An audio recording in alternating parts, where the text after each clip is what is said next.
Asal mula rumah siput. Pada zaman dahulu, siput tidak memiliki rumah loh, seperti sekarang ini. Karena tak memiliki rumah, siput tinggal dari satu tempat ke tempat lainnya. Dia terus berpindah-pindah mencari tempat yang tepat untuk dijadikan rumahnya. Dahulu, siput tinggal di atas pohon. Dia mendiami sarang burung yang telah ditinggal pemiliknya. Waktu pertama kali dia menempati sarang burung itu, siput merasa sangat nyaman.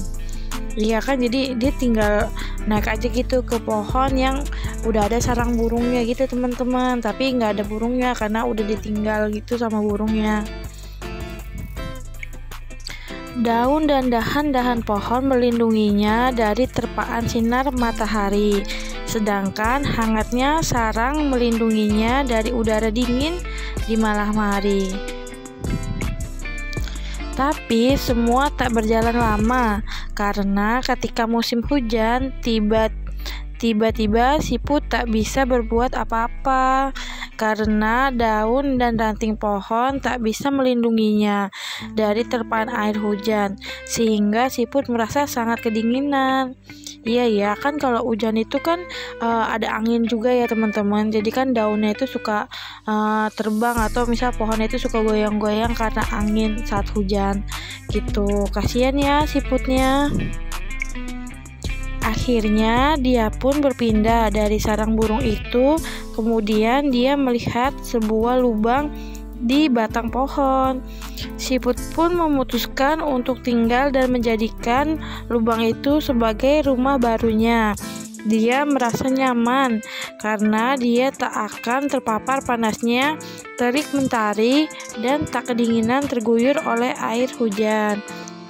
Jadi si siput pindah ya, dia lari ke batang pohon gitu yang ada lubangnya gitu teman-teman, yang kayak kalau suka ada tupai di dalamnya kayak gitu. Nah dia masuk ke situ tuh. Tapi lagi-lagi ketenangannya tak bertahan lama, karena pada suatu hari ada seekor burung pelatuk yang mematuk pohon tempat siput tinggal. Wah, kasihan sekali ya siputnya. Dia baru aja tenang ya teman-teman. Siput menjadi sangat terganggu dan tak bisa beristirahat dengan tenang. Akhirnya dia kembali pindah dan turun dari atas pohon untuk mencari rumah baru. Kira-kira si siput bisa mendapatkan rumah barunya nggak ya teman-teman? Yuk kita lihat. Hingga sampailah siput di tepi sebuah pantai. Dia menemukan sebuah lubang di batu karang dan mencoba untuk tinggal di sana. Kata siput, mungkin ini bisa menjadi rumah yang tepat bagiku. Aku tak akan kepanasan ataupun kehujanan. Tak akan ada burung pelatuk yang mengganggu aku. Katanya di dalam hati nih ceritanya teman-teman, pas ngelihat sebuah batu karang yang berlubang ya. Jadi kan kalau di pantai itu suka banyak batu-batuan gitu teman-teman. Tapi berarti si siput kasihan juga ya, dia jalan gitu pelan-pelan dari pohon yang tadi awalnya dia tempatin sampai lari ke pantai gitu teman-teman. Kan jauh ya hutan ke pantai. Tapi lagi-lagi semua di luar perkiraannya. Ketika air laut pasang, rumah barunya ikut terendam dan membuat siput tersapu oleh ombak. Dan akhirnya dengan hampir berputus asa, siput memutuskan untuk kembali mencari rumah baru. Ya, kasihan ya si siput, udah jauh-jauh ke pantai, terus nggak bisa juga menemukan rumah barunya dia. Tapi si siput ini tidak mau menyerah loh teman-teman. Si siput berjalan gontai menyisiri pantai. Rasa lelah membuatnya lemas. Akhirnya dia menemukan sebuah cangkang kosong yang sangat cantik. Dan dia pun masuk ke cangkang itu untuk beristirahat sementara waktu sebelum melanjutkan pencariannya. Cangkang di sini maksudnya tempat kayak keong gitu ya teman-teman. Kan biasanya kalau di pantai gitu kan banyak ya keong yang nggak ada isinya gitu teman-teman. Kerang, dia tuh awalnya kerang gitu, kayak kerang. Tapi ketika pagi tiba dan siput terbangun, dia mulai sadar bahwa cangkang itu terasa sangat nyaman dan pas untuknya.